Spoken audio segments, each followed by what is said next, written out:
وبركاته. الحمد لله رب العالمين وبه نستعين على أمور الدنيا والدين وله ما سكن في الليل والنهار وهو السميع العليم. الله ولي الذين آمنوا يخرجهم من الظلمات إلى النور والذين كفروا أولياؤهم الطاغوت يخرجونهم من النور إلى الظلمات أولئك أصحاب النار هم فيها خالدون. أشهد أن لا إله إلا الله وحده لا شريك له وهو الذي يقبل التوبة عن عباده ويعفو عن السيئات ويعلم ما تفعلون.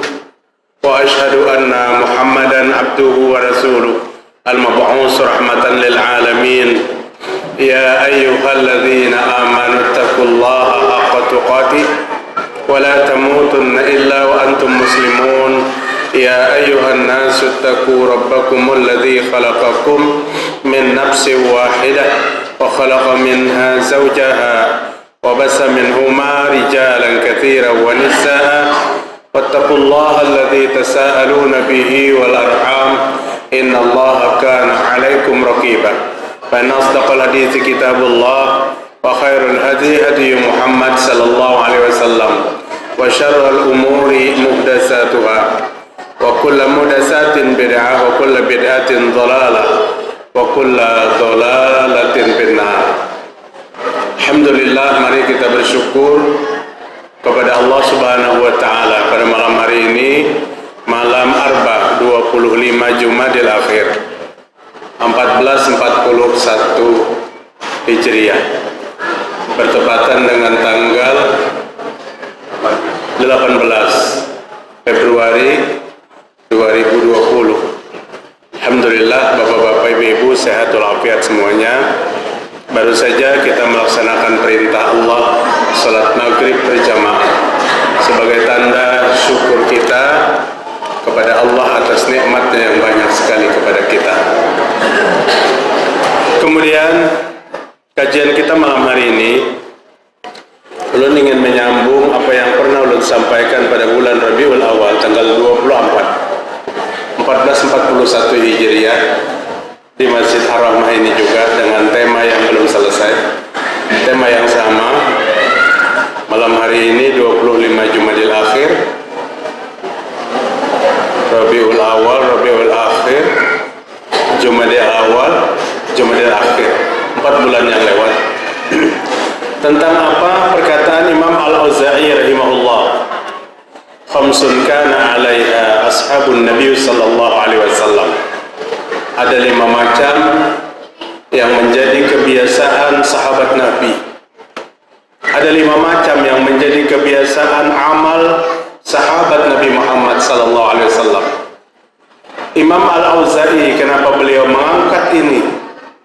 Karena beliau berguru kepada sahabat dan beliau yakin sahabat Nabi lah yang paling mampu mempraktekkan ajaran Rasul dengan sempurna, dengan terbaik. Sehingga sampai hari kiamat nanti kita tidak pernah menemui manusia sebaik sahabat Nabi.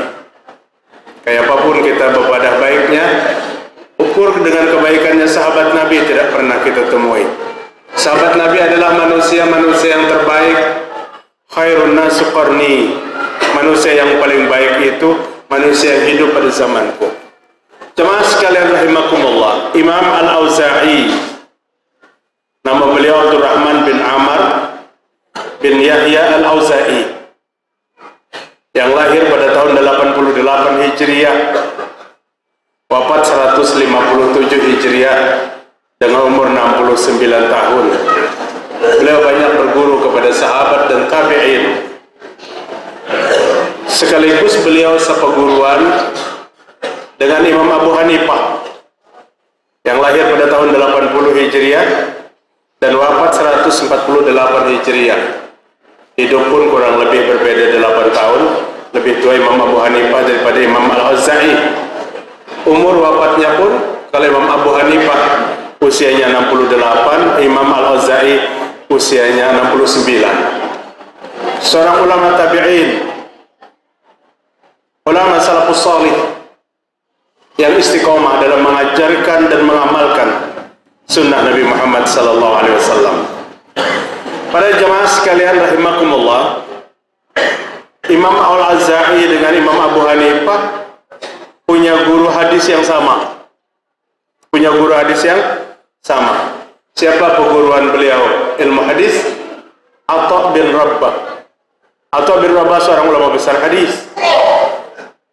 Yang dua orang ulama besar berikutnya, Al-Auza'i, Abdurrahman bin Amr bin Yahya Al-Auza'i dengan Nu'man bin Sabit yang dipanggil dengan Imam Abu Hanifah, mereka belajar dengan guru yang sama. Jemaah sekalian rahimakumullah, Imam Abu Hanifah juga sempat terkecoh pada saat beliau selesai melaksanakan ibadah umrah. Kemudian sebagai penutup rukun umrah itu adalah tahallul. Apabila orang tahallul, maka dia harus mencukur rambutnya. Nabi menyuruh digundul dengan 3 kali doa Nabi Muhammad SAW, dan orang yang mencukur biasa 1 kali. Tentu kita lebih memilih doa Nabi daripada rambut kita. Doa Nabi mendoakan rahmat bagi orang yang menggundul rambutnya. Allahumma arhamil muhallikin, Allahumma arhamil muhallikin, Allahumma arhamil muhallikin. Baru Nabi berdoa Allahumma arhamil muqassirin. Ya Allah, beri rahmat orang yang menggundul rambut. Yang terakhir Nabi berdoa, beri rahmat orang yang hanya memendekkan rambutnya. Bapak hadirin rahimakumullah, pada saat Imam Abu Hanifah selesai melaksanakan umrahnya, maka beliau tahallul. Setelah beliau tahallul, beliau mendatangi tukang cukur. Imam Abu Hanifah bertanya tentang berapa biaya cukur. Kan kita tuh khawatir apabila sudah bercukur lalu dikacapnya habis-habisan. Jadi jemaah kita ini rajin betakun juga. Padahal yang melarang itu ada jauh kadang. Paling larang 20 real, tapi pasarannya 10 real. Karena rombongan biasanya ultaku nih berapa nih satu kepala? 10 jarnya. Oh, damai sudah, masukkan kita. Mungkin Imam Abu Hanifah bertanya kayak itu, berapa biaya cukur? Tukang cukur berkata kepada Abu Hanifah, tahukah Anda tahallul adalah ibadah, penutup dari umroh? Kenapa bertanya tentang biaya ibadah itu? Kalau yang namanya ibadah, kalau bisa ditakuni berapa biayanya, pintar jual, banyak tukang guntingnya nih Pak. Abu Hanifah diam. Ulama besar nih. Imam Abu Hanifah diam. Setelah itu belum bisa. Kalau kita lihat belum. Perlu ditertibkan nih Pak Jajab. Imam Abu Hanifah duduk di mana? Duduk di kursi. Qadarullah, kenapa beliau miring ke sini? Kalau beliau miring ke sini, yang artinya seolah-olah beliau mempersilahkan tukang cukur mulai mencukur sebelah kiri. Tukang cukur berkata, bukankah Rasul setiap mencukur rambut Nabi memulai dari sebelah kanan? Terkejut lagi Imam Abu Hanifah, meren punya Sidin memberikan ke sebelah kanan. Dalam hati Sidin, pintar juga tukang cukur. Yang berikutnya apa? Diam Sidin memikirkan tukang cukur yang cerdas. Sambil tukang cukur mencukur, Sidin diam berpikir. Ditagurnya pulang ya tukang cukur. Kenapa diam? Seharusnya waktu dicukur nih berzikir yang banyak kepada Allah, karena ini penutup ibadah. Bujur juga Imam Abu Hanifah. Berzikir beliau. Kemudian selesai bersih, menggundur rambutnya. Imam Abu Hanifah mengeluarkan realnya untuk membayar ke tukang cukur. Ujar tukang cukur, bayarannya tuh nanti. Ucapkan dulu alhamdulillah bahwa umrahmu telah selesai. Karena Imam Abu Hanifah ini beberapa kali alhamdulillah baru dibayarin. Tapi Imam Abu Hanifah penasaran. Sebelum meninggalkan, pian ini tuan guru jadi Imam Abu Hanifah nang pas jangan tukang cukur. Kada aku asli tukang cukur jernya. Tapi ilmu-ilmu tentang sunnah itu yang kau dapatkan bisa kau sampaikan kepada setiap orang yang mau bercukur. Apabila ada orang yang mau bercukur memiringkan sebelah kiri, padahi bahwa mulai bercukur itu sebelah kanan. Dari mana ilmu itu kamu dapatkan? Kata tukang cukur, beberapa hari yang lewat bercukur kepadaku seorang laki-laki yang bernama Atha bin Rabbah. Nah, ujar Abu Hanifah, Atha bin Rabbah itu guruku, seorang ulama hadis. Artinya aku dan tukang cukur sepeguruan dan tukang cukur. Ini nilai Pak, nilai sunnah itu. Artinya nilai sunnah Nabi Muhammad sallallahu alaihi wasallam dipakai oleh siapapun, termasuk tukang cukur. Maka yang kita angkat hari ini 5 kebiasaan sahabat Nabi. Yang kelima-limanya itu adalah bahagian daripada sunnah Nabi. Apa di antara kebiasaan yang pertama? Luzumul jamaah. Sahabat itu selalu menjaga kekompakan. Sahabat itu tidak mau terjadi perpecahan di antara sesama. Sedangkan pada tema yang dulu kita sampaikan, sahabat menganjurkan kepada semua manusia untuk menjaga kekompakan. Apapun masalahnya, jika dia berbeda pendapat, jangan menjadi perpecahan. Jangan menjadi tidak saling tegur sapa. Masa hanya perbedaan kunut lawan kada kunut, kekompakan pecah. Perbedaan antara mengangkat takbir, tangannya berbeda antara satu dengan yang lain kekompakan hilang. Sahabat itu akrab menjaga kekompakan karena kata Al-Auza'i berkata, apabila Allah menghendaki kehancuran satu kaum, keburukan satu kaum, maka dibukakan oleh Allah Subhanahu wa taala kepada kaum itu pintu perdebatan dan kurangnya ibadah. Yang bisa kita lihat hari ini, jika Allah ingin hancurkan satu kaum, maka Allah biarkan umat itu berdebat berkepanjangan. Kadang yang diperdebatkannya masalah yang tidak terlalu prinsip. Karena masalah prinsip tentang akidah itu sama. Imam mazhab, Abu Hanifah, Imam Malik, Imam Syafi'i, Imam Ahmad, itu sama akidahnya. Makanya dulu kalau orang berangkat haji di Jeddah itu diberi 4 buku Pak. Buku yang pertama Akidah 4 Mazhab. Buku yang kedua Bahayanya Bid'ah. Buku yang ketiga Cara berhaji dan berumrah sesuai dengan sunnah. 3 buku diberi. Semua dalam buku itu tercantum hadis-hadis sahih dan ayat-ayat Al-Quran yang menjadikan pegangan kita. Tapi karena saling curiga itu ada aja waktu itu yang memadahi, jangan dibawa bukunya.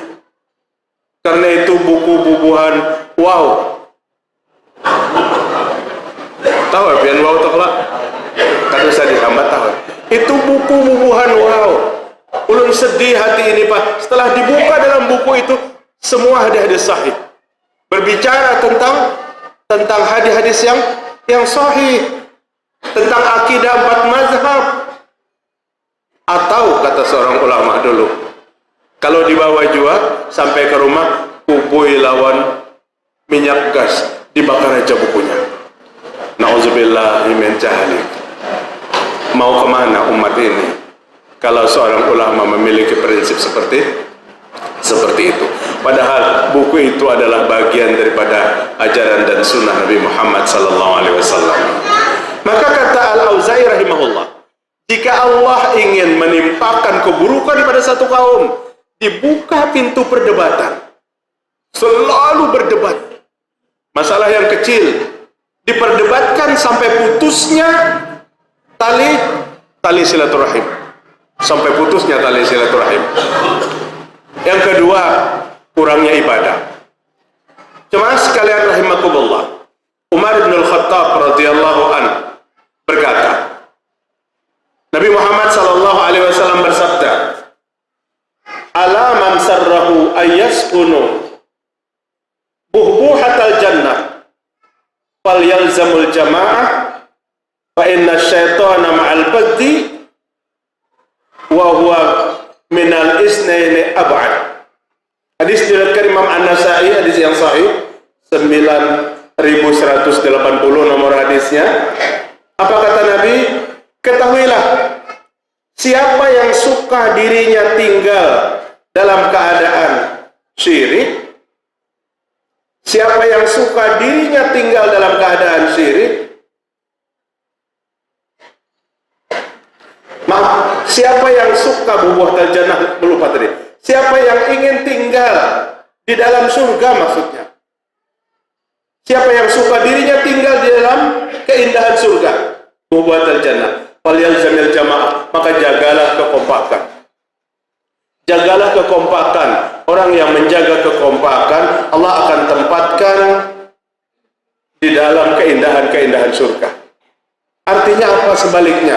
Orang yang suka berpecah belah dengan mempermasalahkan yang kecil sehingga menjadi besar, jauh daripada indahnya surga. La yadkhulul jannah qati'ur rahim. Tidak akan masuk surga orang yang memutuskan tali silaturahim. Fa inna syaitan ma'al baz. Syaitan senang kepada orang yang menyendiri. Tapi kepada dua orang saja, apalagi satu jamaah, syaitan itu lari. Syaitan tidak menggoda orang yang banyak kelompoknya, tapi syaitan akan menggoda orang yang dalam keadaan sendiri. Jemaah sekalian, Abdullah bin Abbas radhiyallahu anhu berkata, "Inna abghadul umur ila Allah, inna abghadul umur ila Allah al-bid'ah." Perkara yang paling dibenci oleh Allah Subhanahu wa taala, kata Ibnu Abbas, adalah hal-hal yang baru di dalam Islam. Karena apa? Mengikuti sunnah adalah kebiasaan sahabat. Sahabat itu sangat hati-hati dalam ibadahnya, dalam kehidupannya sehari-hari, sangat hati-hati agar mereka tidak keluar daripada apa yang dicontohkan dan diatur oleh Nabi Muhammad sallallahu alaihi wasallam. Jadi menjaga kekompakan adalah kebiasaan sahabat, dan ini yang diperintahkan oleh Nabi Muhammad sallallahu alaihi wasallam. Kemudian ittiba'us sunnah, kebiasaan yang kedua, senantiasa berada di dalam sunnah Nabi. Oh, kalau hendak mengikuti Nabi bergamis terus, tidak. Pakaian sesuai dengan kultur kita yang ada, tapi segala bentuk pakaian-pakaian yang terlarang kita jauhi. Contohnya apa? Rasul menyuruh lawan kita umpamanya memakai pakaian di atas mata kaki dan seterusnya. Dan pakaian sesuai dengan apa yang kita pakai kadang jadi masalah. Sunnah Rasul itu sangat penting untuk kita iklankan dalam kehidupan umat. Segala ibadah kemaksiatan aja diiklankan. Karena kurang kita mengiklankan sunnah, akhirnya sunnah Nabi itu terjauhi oleh umat. Kejayaan dan kemuliaan umat manusia ada sejauh mana dia memegang teguh sunnah Nabi Muhammad SAW. Para jamaah sekalian rahimakumullah, tugas Nabi diutus kepada kita. Allah sebutkan dalam surah Al-Jum'ah ayat 2, "Walladzi ba'atsa fil ummiyina rasulan minhum yatslu 'alaihim ayatihi wa yuzakkihim wa yu'allimuhumul kitaba wal hikmah wa in kanu min qablu lafi dhalalin mubin." Dialah Allah yang mengutus kepada kaum yang tidak mengerti apa-apa. Siapa yang diutus oleh Allah? Nabi Muhammad SAW. Allah utus Nabi Muhammad SAW kepada satu kaum yang tidak mengerti tentang apa-apa. Mereka tidak mengerti tentang sunnah. Dan Nabi Muhammad SAW tidak sedikit segala apa yang dilakukan oleh umat-umat terdahulu diteruskan oleh Nabi dengan merubah cara yang sesuai dengan ajaran Islam. Apa contohnya, Bapak Ibu? Orang-orang jahiliyah itu kalau punya anak, apalagi laki-laki anaknya, bukan menyembelih kambing 1-2 ekor. Ratusan ekor kambing itu disembelihnya sebagai tanda syukur dia mendapatkan anak. Namun penyembelihannya di mana? Di samping berhala mereka. Darahnya yang mengalir dari leher kambing digosokkan ke badan anaknya yang baru lahir. Inilah cara-cara syukur jahiliyah. Cara kesyukurannya diteruskan oleh Nabi dengan cara-cara Islami. Apabila anak laki-laki 2 kambing, apabila anak perempuan 1 kambing, disembelih kambingnya pada hari yang ke-7 atau hari yang ke-14 atau hari yang ke-21. Tapi sahih hadis pada hari yang ke-7, 14 dan ke-21 agak lemah hadisnya.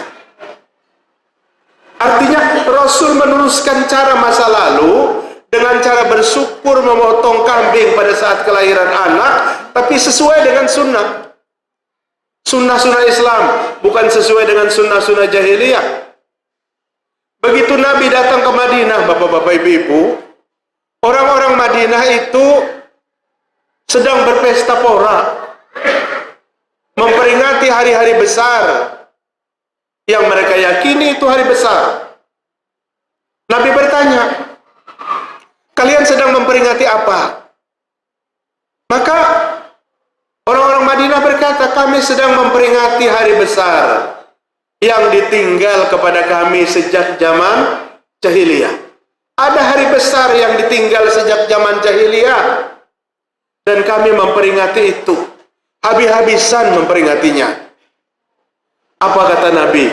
Maukah Allah gantikan hari besar jahiliyah kalian itu dengan 2 hari besar yang lebih baik daripada itu? Apa wahai Rasul 2 hari besar itu? Idul Fitri dan Idul Adha. Idul Fitri dan Idul Adha itu hari besar menurut Islam. Itu hari ini ada aja yang memadahkan Idul Fitri, Idul Adha itu kalah dengan suasana yang ada hari ini. Kebaikannya tidak ada hari yang lebih baik daripada Idul Fitri dan Idul Adha. Maka kalau ditanya hari besar umat Islam di zaman Rasul itu berapa? 2. Oh, tapi kita kan hari besarnya 6. Itu umat Islam Indonesia punya hari besar 6. Artinya lebih banyak beberapa kali lipat. Yang di zaman Rasul, hari-hari besar yang kita anggap hari ini bukan hari besar. Tapi mereka begitu Nabi tawarkan, maukah kamu digantikan hari besar itu dengan 2 hari besar yang datang dari Allah? Digantikan. Perilaku-perilaku masa itu dirubah oleh Nabi dengan suasana yang sama, tapi cara yang berbeda. Cara yang berbeda. Begini Rasul pada saat memasarkan, mendakwahkan sunnah. Dan Allah Subhanahu wa Ta'ala mengatakan, Nabi diutus pada satu kaum yang tidak mengerti apa-apa. Tidak mengerti apa-apa satu kaum itu. Bobrok luar biasa akhlaknya. Kata Rasul, dalam kehidupanku aku punya 2 tetangga yang sangat buruk. Nabi mengatakan, punya 2 tetangga yang sangat buruk. Jika Bapak Ibu Allah berikan kesempatan untuk ke Makkah, dari rumah tempat kelahiran Nabi itu sampai ke Jabal Marwah, itu dulu komplek Bani Hashim, komplek perumahan keluarga-keluarga Nabi Muhammad SAW. Bani Hashim itu diambil daripada nama nenek Nabi, Muhammad bin Abdullah bin Abdul Muttalib bin Hashim. Tapi kompleks sekeluargaan itu jar Nabi, ada 2 daripada jiranku yang sangat buruk akhlaknya. Kayak apa buruknya akhlaknya? Mereka meletakkan tahi onta di atas belakang Nabi di waktu Nabi sujud. Kayak apa lagi mencari lebih buruk daripada ini? Kalau Utbah itu apabila bertemu dengan Nabi, diludahinya muha Nabi. Apakah Nabi balas meludahi? Tidak. Istrinya Abu Lahab itu yang bernama Ummu Jamil, Arwa nama aslinya, Ummu Jamil panggilannya. Apa arti Ummu Jamil? Ibu yang cantik, tapi hatinya tidak cantik, karena dia mengolesi tahi-tahi unta, kotoran-kotoran unta, maaf, di pelataran Nabi Muhammad SAW. Jadi aku punya dua tetangga yang sangat buruk, Utbah dan Abu Lahab. Puncak keburukannya, Allah bertindak. Pada saat perang Badar, Utbah tertawan. Waktu Nabi mengontrol tawanan 70 pada perang Badar, Utbah berkata, pasti kamu ini wahai Muhammad membunuhku. Iya kata Nabi, aku akan membunuhmu, karena kamu memang sudah pantas dibunuh. Qadarullah, tangan Nabi tidak kotor untuk membunuhnya. Siapa yang membunuhnya? Utbah. Ali bin Abi Thalib. Tetangga yang sangat buruk. Di tengah susah payah seperti itu, Rasul mengajarkan sunnah kepada umatnya dan kepada para sahabatnya. Para jamaah sekalian rahimakumullah, Al-Quranul Karim menyebutkan surah Al-Ahzab ayat 21. Ada 3 golongan orang yang bisa melaksanakan sunnah Nabi. Lebih daripada 3 golongan itu, lain daripada 3 golongan itu, pasti dia tidak mampu melaksanakan sunnah Nabi. Allah menyebutkan dalam surah Al-Ahzab. Apa bunyinya ayat itu? Laqad kana lakum fi Rasulillahi uswatun hasanah liman kana yarjullaha wal yawmal akhir wa dzakarallaha katsiran. Sesungguhnya dalam diri manusia, dalam diri Nabi Muhammad sallallahu alaihi wasallam, contoh tauladan yang bagus dalam kehidupan rumah tangga, dalam kehidupan ibadahnya. Maka kita diperintahkan untuk mencontoh kepada kehidupan Nabi. Tapi siapa yang mampu mencontoh Nabi? Allah sebutkan, liman yarjullah, bagi orang yang semata-mata mengharap kepada Allah Ta'ala, bagi orang yang semata-mata beribadah kepada Allah Ta'ala, bagi orang yang semata-mata berdoa kepada Allah Subhanahu wa Ta'ala. Jika harapannya kepada selain Allah, jika doanya bukan nama Allah yang dipanggil, jika ibadahnya tidak dipersembahkan kepada Allah, tidak akan dapat melaksanakan sunnah Nabi itu dalam kehidupan. Orang yang mampu mempraktekkan sunnah Rasul dalam kehidupan, orang yang hanya berharap kepada Allah, berharap pertemuan yang baik dan indah dengan Allah Subhanahu wa Ta'ala. Artinya apa para jamaah sekalian? Kita meyakinkan hati kita dengan ketauhidan yang murni, hanya Allah lah Tuhan satu-satunya. Orang Islam kan dididik seperti itu. Para Islam dididik seperti itu. Ta'riful Islam, definisi Islam, bukan rukun Islam. Ta'riful Islam, al-istislamu lillahi bitauhid. Arti Islam, menyerahkan diri kepada Allah dengan ketauhidan.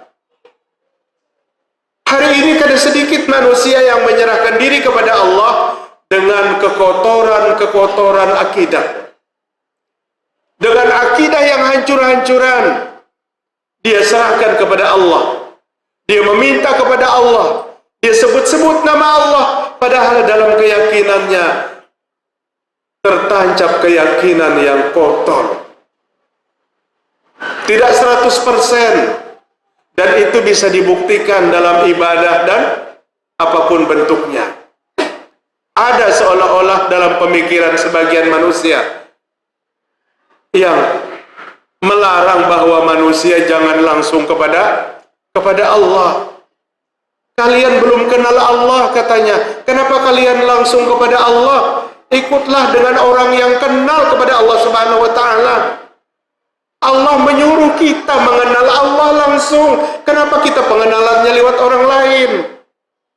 180 Al-A'raf Allah sebutkan, walillahil asma'ul husna fad'uhu biha. Milik Allah, nama Allah yang baik itu. Berapa jumlahnya nama Allah itu? 99. Milik Allah Asmaul Husna yang 99 itu.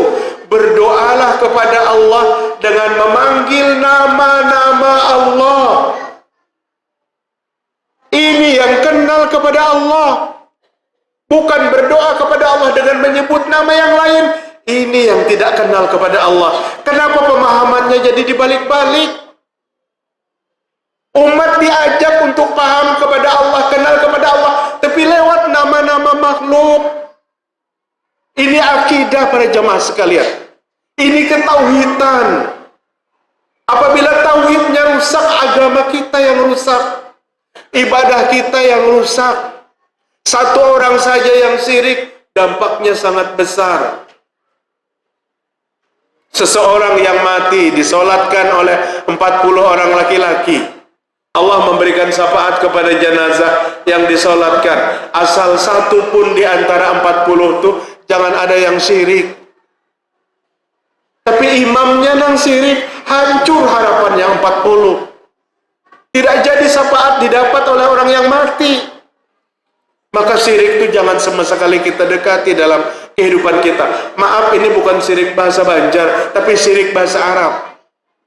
Kalau syirik bahasa Arab itu menyekutukan Allah. Kalau syirik bahasa Banjar, apa artinya? Hiri. Tauhid ini hati-hati kita jaga. Pondasi, maka al-istislamu lillahi bitauhid. Kata Ibnu Utsaimin rahimahullah, menyerahkan diri kepada Allah dengan ketauhidan. Serahkan diri kita kepada Allah dengan akidah yang murni. Jauhkan segala bentuk-bentuk persekutuan kepada Allah Subhanahu wa taala.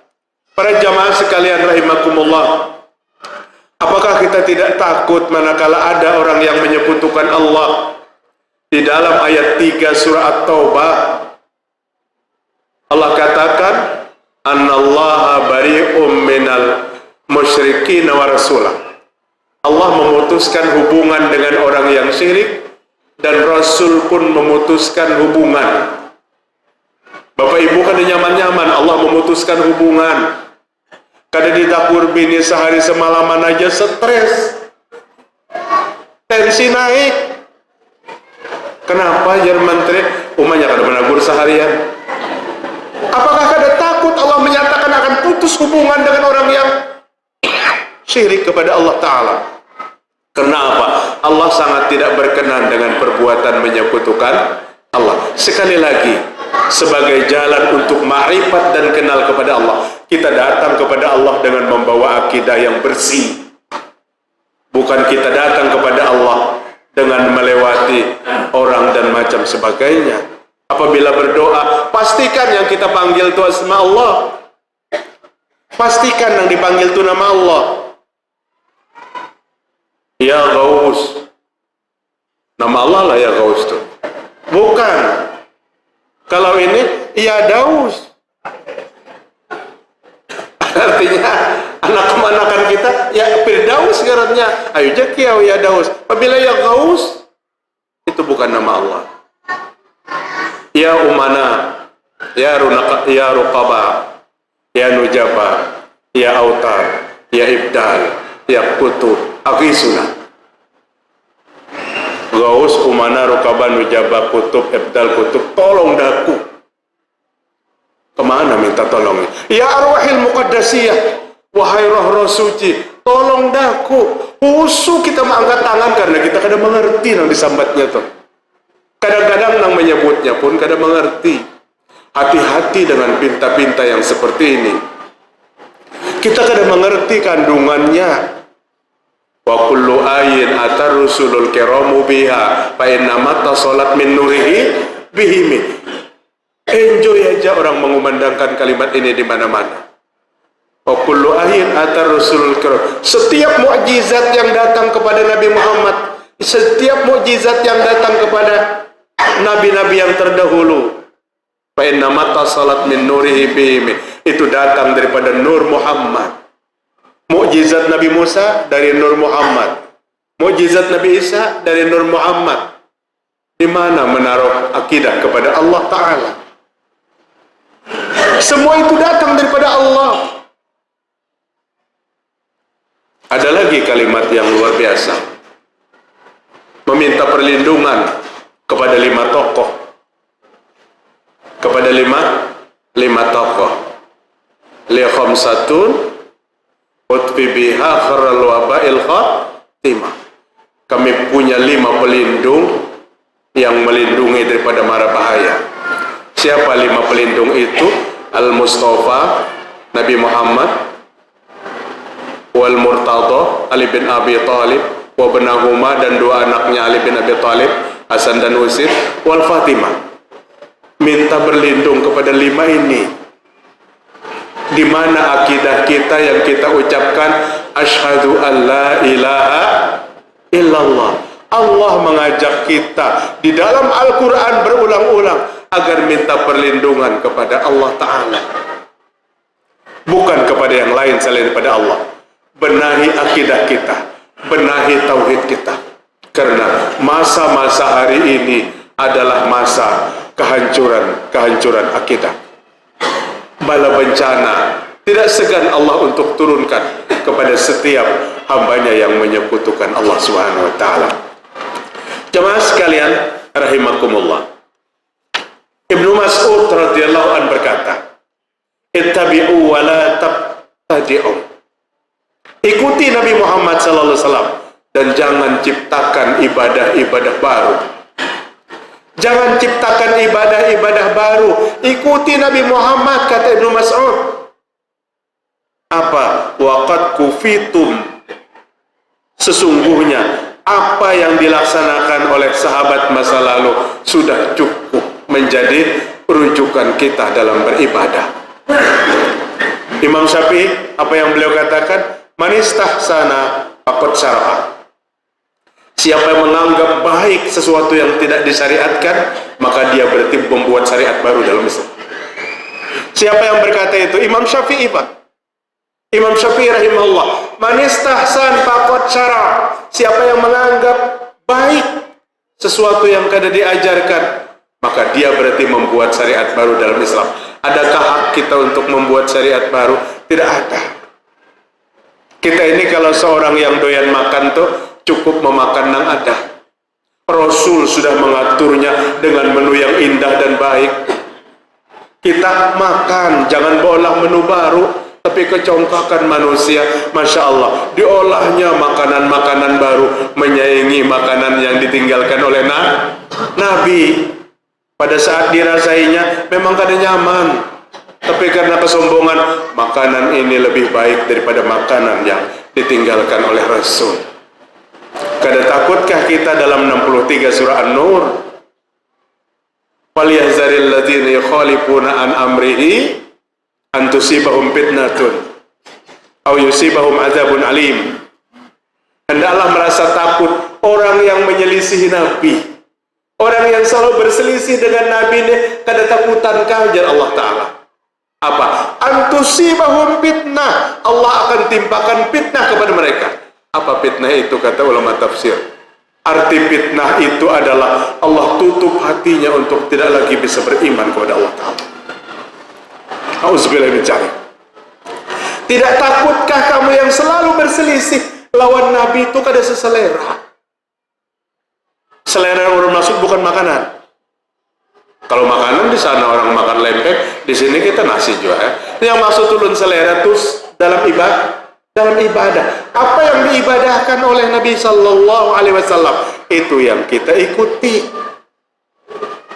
Tapi yang terjadi apa? Sunnah-sunnah ditinggalkan jauh.